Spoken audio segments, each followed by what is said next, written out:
मरकुस उसके 6वें अध्याय और उसके 30वें पद से लेकर 46वें पद को देखें तो वहाँ पर हम देखते हैं कि प्रभु यीशु मसीह ने एक बहुत बड़े चमत्कार को किया। प्रभु यीशु मसीह ने 5 रोटी और 2 मछलियों से 25 से 30 हजार लोगों को भोजन खिलाया। तो यहाँ पर हम देखते हैं कि प्रभु यीशु मसीह और उनके चेले बहुत थके हुए थे, तो वो एक नाव पर चढ़कर किसी सुनसान जगह पर जाने लगते हैं ताकि वे वहां जाकर आराम कर सकें। और नगर के कुछ लोगों ने देख लिया प्रभु यीशु मसीह को और वह पहचान गए कि वे प्रभु यीशु मसीह हैं।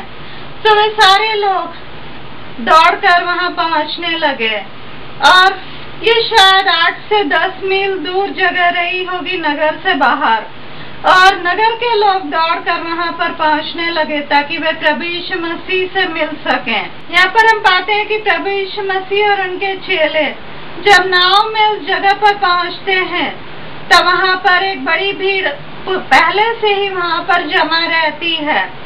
और वहां पर प्रभु यीशु मसीह जब इतने सारे लोगों को देखते हैं तो वे तरस से भर जाते हैं और प्रभु यीशु मसीह उन्हें प्रवचन देने और अच्छी अच्छी बातें सिखाने लगते हैं। इस तरह पूरा दिन गुजर जाता है और शाम होने लगती है। तब चेले प्रभु यीशु मसीह से कहते हैं कि इन लोगों को भेज दे ताकि ये नगर में जाकर अपने लिए भोजन खरीद सकें और वे खा सकें। तब प्रभु यीशु मसीह उनसे कहते हैं कि अगर मैं इन्हें भेज देता हूँ तो ये रास्ते में थक कर रह जाएंगे, क्या तुम्हारे पास कुछ खाने के लिए है कि इन्हें दिया जा सके। तब प्रभु यीशु मसीह के चेले उनसे कहते हैं कि इतनी बड़ी भीड़ को हम कहाँ से खाना दे सकते हैं। यदि हम 200 दिनारी से भी अधिक का भोजन लेकर आए तो भी इन लोगों के लिए वह खाना पुरने वाला नहीं है। यहाँ पर हम पाते हैं कि 5000 जो लोग थे वो केवल पुरुष थे और उसके बाद स्त्रियां और बच्चों को यदि मिला लिया जाए तो यहाँ पर शायद 25 या 30 हजार की भीड़ थी।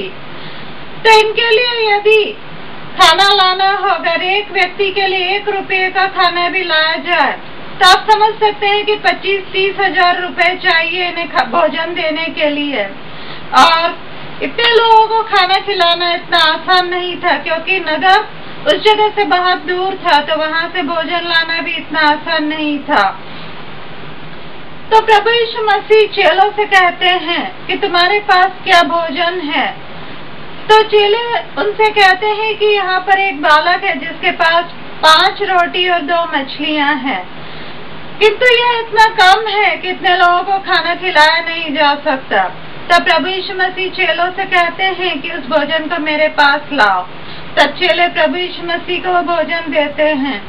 तब प्रभु कहते हैं कि लोगों को जमीन पर बैठा दो, और प्रभु यीशु मसीह उस भोजन को लेकर उस पर प्रार्थना करते हैं, उस पर आशीष देते हैं और फिर वैसे तोड़कर चेलों को देने लगते हैं और उनसे कहते हैं कि इसे बांटने लगो। तो यहाँ पर हम देखते हैं कि चेले उस भोजन को बांटने लगते हैं और बाइबल बताती है कि 25-30 हजार जो लोग थे वहाँ पर वे पूरा पेट भर कर खाना खा लेते हैं और उसके बाद भी चेले उन टुकड़ों से भरी हुई 12 टोकरी जमा कर लेते हैं और इतना भोजन बच जाता है। यहाँ पर हम देखते हैं कि प्रभु यीशु मसीह ने एक बड़े अद्भुत काम को किया। उन्होंने थोड़े से भोजन पे छोटे बालक के लायक जितना भोजन था उसे उन्होंने कई गुना कर दिया और इस तरह उन्होंने 25-30 हजार लोगों को भोजन खिलाया। हाँ, प्रभु यीशु मसीह हमारे जीवन में भी इसी चीज को कर सकते हैं। हमारे पास जो कुछ थोड़ा सा है उसे बहुत अधिक करके उस पर आशीष देकर हमारे जीवन में आशीष को दे सकते हैं। हो सकता है कि आपकी परेशानियां और आर्थिक परेशानियां हो, उससे भी प्रभु आपको छुटकारा दे सकते हैं। आपके उस थोड़े से पैसों को बढ़ाकर और कई गुना करके आपको उन पैसों को दे सकते हैं और इस तरह प्रभु यीशु मसीह आपके जीवन में बहुत सी आशीषों को दे सकते हैं। यदि हम पुराने नियम में देखें तो वहाँ पर भी हम इसी तरह की एक घटना को पढ़ते हैं। वहाँ पर हम पाते हैं कि एक स्त्री थी जिसके 2 बेटे थे और उसका पति बहुत ही अधिक परमेश्वर का भय मानने वाला व्यक्ति था और वह नबी था, किंतु उसकी मृत्यु हो जाती है और इस स्त्री के पास बहुत अधिक पैसा नहीं रह जाता है। तब ऐसा होता है कि उसके पति ने जो कर्ज लिया रहता है वो कर्जदार आता है और उससे पैसे मांगने लगता है, किंतु वह स्त्री पैसे देने में असमर्थ रहती है। तब कर्जदार उससे कहता है कि वह उसके दोनों बेटों को ले जाएगा और उन्हें अपना दास बना लेगा। तब यह स्त्री बहुत अधिक दुखी हो जाती है और उसे समझ में नहीं आता है कि वह इस स्थिति में क्या करे। तब वह एलीशा नाम के एक नबी के पास जाती है और वहां पर उससे बातें करती है। हम दूसरे राजा और उसकी पुस्तक और उसके 4 अध्याय और पहले से 7वें पद में इस कहानी को पढ़ते हैं। वहाँ पर हम देखते हैं कि वह स्त्री एलीशा के पास जाती है और उससे अपनी समस्या बताती है। तब एलीशा उससे कहता है कि मैं तुम्हारी किस तरह सहायता कर सकता हूँ। तब वह पूछता है उस स्त्री से कि तुम्हारे पास क्या है। तो वह कहती है कि मेरे घर में कुछ भी नहीं है, किंतु थोड़ा सा तेल एक बर्तन में है।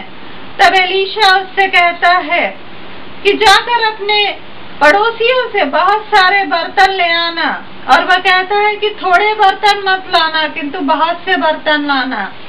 और उसके बाद वह कहता है कि उसे सब जमा लेना अपने घर में और अपने बेटों को भी घर के अंदर बुलाकर और दरवाजा बंद करके। उसके बाद वह कहता है कि जो तेल है थोड़ा सा उसे उस बर्तनों में डालने लगना, और जब वह बर्तन भर जाए तब उस बर्तनों को अलग रख देना और इस तरह सारे बर्तनों में तेल भरना। यदि हम दूसरा राजा और उसके 4 अध्याय 2 से 4 पद में हम इस चीज को पढ़ते हैं। यहाँ पर लिखा है एलीशा ने उससे पूछा, मैं तेरे लिए क्या करूं? मुझसे कह कि तेरे घर में क्या है। उसने कहा, तेरी दासी के घर में एक हांडी तेल को छोड़ और कुछ नहीं है। उसने कहा, तू बाहर जाकर अपनी सब पड़ोसिनों से खाली बर्तन मांग ले आ और थोड़े बर्तन ना लाना। फिर तू अपने बेटों समेत अपने घर में जा और द्वार बंद करके उन सब बर्तनों में तेल उंडेल देना, और जो भर जाए उन्हें अलग रखना। तो हम यहाँ पर देखते हैं कि उस स्त्री ने जैसा एलीशा नबी ने कहा था वैसा ही किया, और वह तेल उंडेलने लगी और उसके बर्तन तेल से भरते गए और वह तेल उंडेलती गई। और फिर उसने अपने बेटों से कहा कि मेरे लिए और बर्तन लाओ। तब उसके बेटों ने कहा कि अब उनके पास और बर्तन नहीं रहे। तब वह तेल बंद हो गया। तो यहाँ पर हम देखते हैं कि परमेश्वर ने एक बड़े अद्भुत काम को किया, और उसके पास जो थोड़ा सा तेल था उस तेल से बहुत सारा तेल हो गया, और उसके पास जितने भी बर्तन थे उन सब में भरकर तेल हो गया। तब एलीशा के पास गई और उसने इस बात को बताया। तब एलीशा ने उससे कहा कि जाकर इस तेल को बेच और अपना कर्ज चुका, और जो पैसा बच जाए उससे तुम अपनी जीविका चलाना। तो यहाँ पर हम देखते हैं कि स्त्री की बहुत अधिक दयनीय स्थिति थी, वह आर्थिक परेशानी में थी, किंतु परमेश्वर जो बाइबल का परमेश्वर है उस परमेश्वर ने अद्भुत काम को किया, और इस तरह स्त्री ने अपनी समस्याओं से छुटकारे को प्राप्त किया। हाँ, प्रभु यीशु मसीह हमारे जीवन में भी अद्भुत काम को करना चाहते हैं। वो चाहते हैं कि हमारे पास जो कुछ थोड़ा सा है उसे बहुत अधिक गुने में बड़ा करके वह हमें दे सकें। यदि आपके पास आर्थिक परेशानी है, आप कहते हैं कि आपके पास पैसों की समस्या है, तो प्रभु यीशु मसीह के पास यदि आप जाते हैं और आप प्रभु यीशु मसीह से मांगते हैं तो वो आपकी आर्थिक परेशानियों को दूर कर सकते हैं, और आपको आपके पास जो थोड़ा सा धन है उसे कई गुना करके आपको लौटा कर दे सकते हैं। क्या आप प्रभु यीशु मसीह के पास जाना चाहते हैं? क्या आप अपनी समस्याओं से छुटकारे को प्राप्त करना चाहते हैं? मैं आपके लिए प्रार्थना करना चाहती हूँ। आइए हम प्रार्थना करें। प्रभु यीशु मसीह, मैं इन प्रियजनों के लिए प्रार्थना करती हूँ प्रभु, जो आज आर्थिक परेशानियों में से जा रहे हैं, जिनके पास समस्याएं हैं, जिनके पास पैसा और कई चीजें नहीं हैं। प्रभु आप उन चीजों को अपने हाथ में लीजिए प्रभु, और उसे कई गुना करके उन्हें दीजिए, और उनकी आर्थिक परेशानियों को दूर कीजिए प्रभु, और उनके जीवन में आशीष और खुशी को जोड़िए। आपने इस स्त्री के जीवन में अद्भुत काम को किया, और उसकी जो परेशानी थी उससे आपने उसे छुटकारा दिया। उसके जो कर्जदार थे जो उसे तंग कर रहे थे उनसे भी आपने छुटकारा दिया। आप यही चीज इन प्रियजनों के जीवन में भी कर सकते हैं प्रभु। आप उनके जीवन में आशीषों को जोड़िए। जिस तरह आपने थोड़े से भोजन को कई गुना कर दिया, उसी तरह प्रभु उनके पास जो कुछ भी चीजें हैं उनको आप बढ़ाइए और उनके जीवन में बहुत सारी आशीषों को जोड़िए। प्रभु मैं धन्यवाद देती हूँ कि आप इस प्रार्थना को सुन रहे हैं और आप इनके जीवन में आशीष को जोड़ रहे हैं, इसलिए मैं आपको धन्यवाद देती हूँ। मैं प्रार्थना यीशु मसीह के नाम से मांगती हूँ, आमीन।